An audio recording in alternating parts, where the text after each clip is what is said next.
What's up, fellow movie buffs and film connoisseurs? It's your self-proclaimed cinema shogun here, and out of all the true crime cases that I've covered so far, the Alec Baldwin case has gotten me the most pushback. When I mentioned in my prior videos about this Alec Baldwin case where he accidentally shot someone on a movie set, I said in those videos that I wouldn't rule out the fact that there may be some foul play involved. After all, there's a lot of disgruntled people on the set, and all in all, when things like this happen in Hollywood, it's often not an accident. I know a lot of people think that the Brandon Lee incident was an accident. Well, I beg to differ. I'll let you know right now, after doing extensive research on Bruce Lee and Brandon Lee, they had a lot of powerful people upset at them. But we're not going to dive into that today. But in those videos, I said that, there's a lot of rich people on these sets. There's a lot of powerful people, a lot of people who, there's a lot of money involved, and with money comes problems. With power comes problems. You piss off a lot of people to get to the top. Often in Hollywood, there's certain deals that have to be made. And even if you look into it a little bit further, the woman who was killed on the set was working on a project that, let's just say, a lot of people maybe wouldn't want to come out. But anyways, everyone flipped their shit when I said that there could be foul play involved here. And that if there's an investigation in this case, that's one of the things that they would have to look into. And people acted like it was just unheard of and crazy, like, oh my God, what is this guy talking about? And I remember one comment was like, listen, I followed you in the Brian Laundrie case, but this is just crazy, man. You took it too far.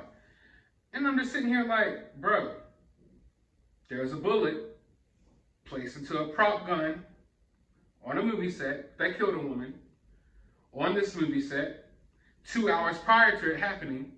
Half of the people that was working on the movie walked out of it. There could be foul play involved.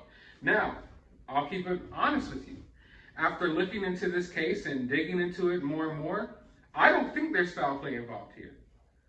At this point, after everything I've seen, after everything that's come out, I believe it's just negligence. I believe there's a lot of stupid people doing a lot of stupid things on this set, including the armorer. And especially the armorer, whose job it is to handle these weapons.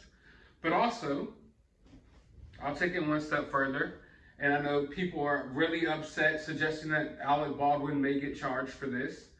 But in reality, and I base my opinions on reality, I know this case has gotten really political.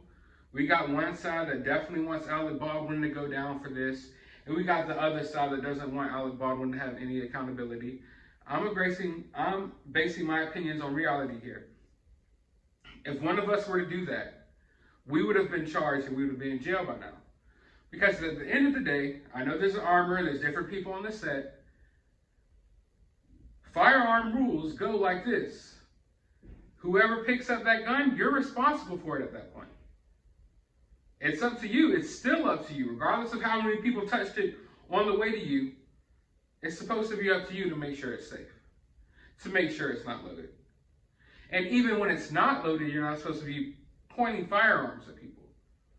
Movie set or not. And this woman the two people who got shot aren't people who the gun should have ever been pointed at. I mean, I suggest that you don't ever point a gun at anyone, period. But if you're on a movie set and you're practicing, a few lines and stuff, it's not like he was pointing it at the stuntman or whoever he was going to be shooting in the movie. He's pointing at the cinematographer and the director and the writer of the movie. So at the end of the day, regardless of how you feel about it politically, I really don't give a fuck. At the end of the day, if it were you, if you were Alec Baldwin, you would be in jail. I'll just put it like that. But of course, Alec Baldwin may never face any charges, and I'm not here to argue with you whether he should or not. I'm just telling you the reality of the situation. If he wasn't a powerful person in Hollywood, he would already be in jail. Now, let me go back to the point that I was really trying to make, because I don't want to go off here too much. The point I was trying to make is that it was obvious to me that when you look at this situation, you're going to have to investigate some foul play here. Because when something like this happens, you have to look into that. You have to look into that aspect. And the fact that so many people were like flabbergasted by the fact that I even brought it up didn't make sense to me, and it still doesn't make sense to me. But let's just listen real quick to what the lawyers had to say. Let's listen to what they had to say about their investigation into the fact that this may or may not be foul play. You know, that this may have been a scheme to sabotage the set of Rust. Well, we don't even know that, and let me tell you why, Savannah. There was a box of dummy rounds, and the box is labeled dummy. Hannah did take from that box, which she, by all accounts, should have been able to rely on. That contains only dummy rounds. She loaded rounds from that box into the handgun, only later to find out there is and she had no idea, she inspected the rounds, that there was a live round. Now, we don't know, however, whether that live round came from that box. We're assuming it did. We're assuming somebody put the live round in that box, which if you think about that, the person who put the live round in the box of dummy rounds had to have the purpose of sabotaging this set. There's no other reason you would do that you would mix that live round in with the dummy rounds. Well, let me just stop you right there. Is that your theory of the case, that someone intentionally placed a live round into a box of dummies for the purpose of it ending up in a weapon that would be used on set?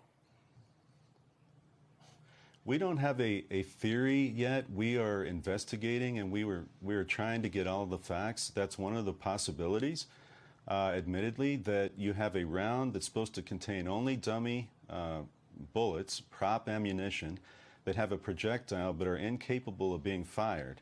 And they resemble a real round. Why and the would reason someone for that, do that? Savannah, is that when you look down... Why would someone do that, well, and who in your mind had the wanna... motive and the opportunity to do it? I believe that somebody who would do that would want to sabotage the set, want to prove a point, want to say that they're disgruntled, they're unhappy. And we know that people had already walked off the set the day before, and they had been, and they're unhappy. So I have a question here. After listening to what they had to say, did what I have to say sound so crazy? I mean, I'm just a guy on YouTube. I'm no expert. But I mean, if the lawyers that are actually hired to work this case want to look into this, why do I sound crazy for suggesting that they would want to look into that? That's what I want to know. But like I said, this case is getting more interesting by the day. I don't know if you all have been looking into it, but I suggest you do, because there's a lot of crazy things that happen on this movie set. And the reason why I say that I don't think it was a sabotage or foul play involved is, if you just look at all the situations that happened here, it wasn't the first time that someone accidentally discharged this firearm on the set. Even I heard that there was a little girl who actually had this firearm in her hands at one point. And also this armorer, she worked with Nicolas Cage at one point, and he walked off the movie set because everything was unsafe with her then. And she's totally inexperienced.